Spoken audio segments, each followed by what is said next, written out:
CBN Intimamente.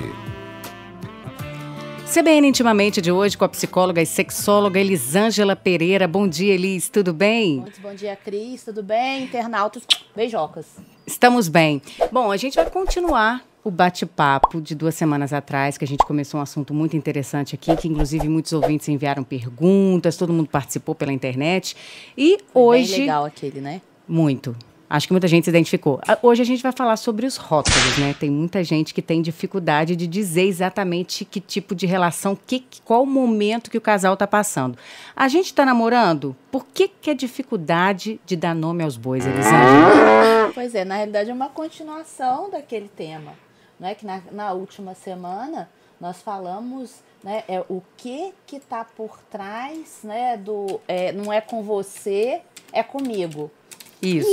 E esse assunto encaixa com esse que nós vamos falar hoje, porque na realidade está tudo interligado. Qual que é a dificuldade? Por que hoje em dia as pessoas começam a se relacionar e aí elas ficam mais de uma vez, 2, 3, às vezes já estão ficando juntas há anos, e quando um dos parceiros fala, olha, afinal de contas, o que a gente tem? A gente está namorando ou não? E aí o outro trava. E quando faz essa pergunta, parece que desanda totalmente, né? Aí a resposta não vem. Então, a gente continua. Para quem não viu, inclusive, esse vídeo desse programa, tá lá no meu Instagram, né, @psicóloga Elisângela Pereira, para a pessoa conseguir se situar, né? Situar exatamente do que foi falado antes.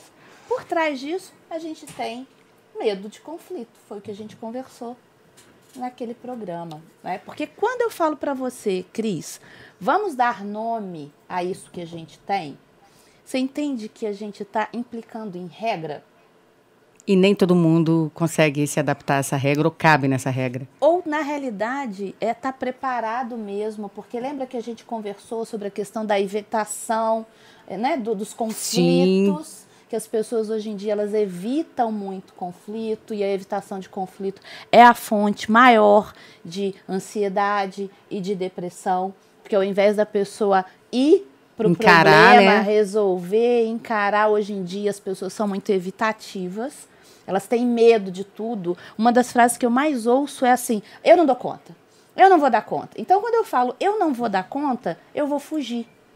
A tendência é uma fuga. Quando você está fugindo do conflito, você está evitando um conflito, você está gerando uma ansiedade, porque você precisa resolver algo. Quando você acredita que você não é capaz de resolver aquilo ali, e a opção que você tem, que você escolhe na realidade, é fugir, então você está criando uma angústia gigante dentro de você. E aí o sistema meio que dá uma bugada.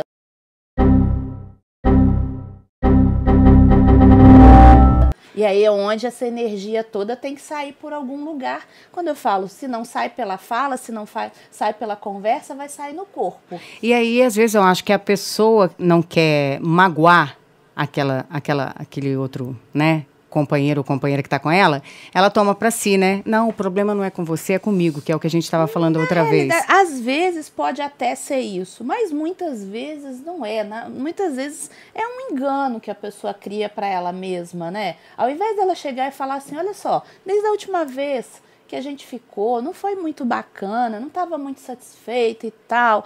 Então, ela prefere fazer ao contrário. Ela fala assim, nossa, que o nosso relacionamento é o melhor que eu já tive. Você é maravilhosa. Começa com muitos elogios, mas se prepare que depois do elogio vem outra coisa. Incrível, você é a pessoa certa na hora errada. É o momento. Essa frase é clichê. Essa frase é clichê. A pessoa certa na hora errada. Eu queria muito que você tivesse aparecido na minha vida num outro momento em que eu estivesse mais preparada ou mais preparado, porque eu tô falando isso aqui, acontece pros dois lados, tá, Cris? Não só para os homens. Mas, né? Elisângela, é uma covardia, né? Porque você está se limitando a não se envolver, às vezes, num relacionamento, eu não digo nem no relacionamento, mas o sentir o amor, né? O afeto àquela pessoa. Você pode perder uma grande oportunidade, deixar escapar pelas suas mãos por causa desse medo de conflitar, né?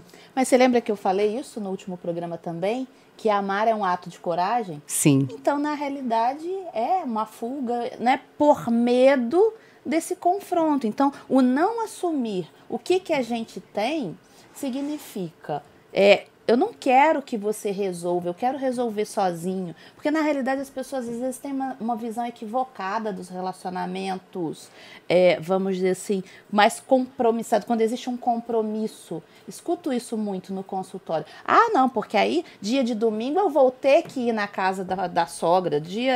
Eu gosto de andar de bicicleta, eu gosto de malhar, e aí a pessoa não vai deixar. Não, peraí, primeiro que isso não existe. Não.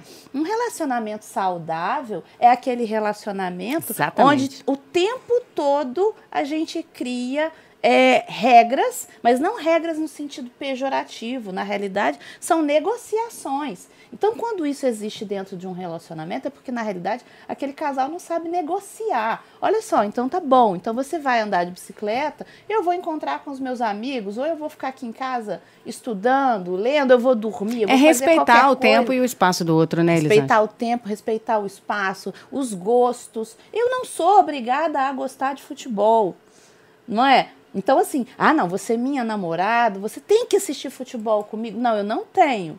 Eu até posso fazer isso a partir do momento que isso não passa por cima, vamos dizer assim, da minha essência. Não é uma concessão indigna que eu tô abrindo. Não vai me matar se eu fizer isso. Mas e se eu não quiser assistir o futebol com você? Faz o seguinte, você assiste o futebol, chama os seus amigos, vai tomar cerveja. Enquanto isso, eu vou fazer uma outra coisa, né? Que realmente tem a ver com a minha essência. Acabou o futebol? Ainda tá cedo? Dá tempo? Vamos encontrar? Quer vir aqui? Posso passar aí? Pronto. Então ninguém tá abrindo mão ou perdendo, porque o problema dos relacionamentos hoje em dia é as pessoas acharem que elas vão perder. Então eu vou perder a liberdade. Então eu vou perder o controle. Então eu não posso dar nome, porque elas entendem que se é namoro, tem regra, só que tudo na vida tem regra. Contratos, quando você compra um apartamento, você assina um contrato. Para que serve aquele contrato? Para evitar conflitos. Porque se você resolve não pagar, ou se acontece alguma coisa e você não consegue pagar a sua prestação, a pessoa que vendeu o apartamento, ela tem como tentar negociar. Olha, está escrito aqui, foi isso que a gente combinou. Então, o que você precisa? Você precisa de um prazo, né? Como que nós vamos resolver isso? E nos relacionamentos, independente de serem relações amorosas, Cris, é a mesma coisa. E o tempo todo a gente tem que estar em negociação. E as pessoas parecem que têm medo dessa negociação. Elas têm medo, então elas vão para a evitação. Então, hoje em dia, o que se espera já quando alguém começa a se relacionar, seja a princípio uma conversa menos compromissada por aplicativo de mensagem ou qualquer coisa, o que a gente já espera, que eu vejo lá no consultório, é um comportamento de evitação. A pessoa chega com muita sede, vai conversando com você, de repente ela sumiu! Evapora. E depois que se faz esse questionamento, exatamente, o que é que a gente tem? A gente está namorando, a gente está ficando, a gente está numa relação aberta, os relacionamentos, eles... essa atitude, esse questionamento, parte muito da mulher ou do homem, ou isso não tem exceção de gênero? Não tem regra, né? Muitas vezes o homem ele pode estar mais interessado e aí ele vai sugerir isso, às vezes a mulher está mais interessada e ela vai sugerir. Então, na realidade, não tem uma regra, mas a gente percebe que os homens têm uma tendência a serem mais evitativos, exatamente porque eles aprenderam isso, né? Porque tem muito a ver com a questão da sociedade. Agora, aí tem uma questão muito importante de desconstrução, né? Tem, desconstrução para tudo, porque para os homens, muitas vezes, ele tá naquele grupo. Se ele chega lá e avisa assim, comecei a namorar. Ih, camisolão, coitadinho. Acabou agora o futebol da terça-feira. Ai, essa piada, com certeza muitos ouvem. Então, às vezes, o homem, ele até quer isso, mas para ele assumir isso, ele tem que enfrentar o social, e nem sempre ele está preparado para enfrentar esse social. Agora, para a gente encerrar, diquinha, o que o pessoal pode começar a repensar, se questionar, refletir mais para evitar esse choque? Eu penso que é tentar entender o que está por trás. Qual que é o meu medo? Por que eu não quero assumir isso? Porque existem várias situações que podem levar. Por exemplo, pode ter a ver com as nossas relações primárias, que a gente construiu com o pai e com a mãe. Então, vamos supor que eu tinha uma relação muito forte com meu pai e, de repente...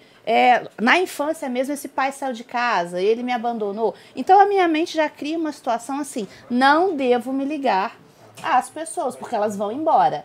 Então Sim. eu crio um medo. Também pode ser uma questão de um relacionamento anterior. Sim. A pessoa teve uma relação anterior onde ela se doou Não foi muito onde ela se doou pra caramba. A ela entrega deu foi tudo, mais a parte de entrega, e de repente o outro saiu de cena. Entende? Então, são várias as situações. Então, Tá, ok. a questão é, identifica isso e tenta ver o que é o melhor para você naquele momento. Espero que todo mundo tenha compreendido e tenha ajudado muita gente. Obrigada, viu, pela sua participação. Um beijo E no até coração. semana que vem. Até semana que vem. Tchau, tchau. CBN Intimamente.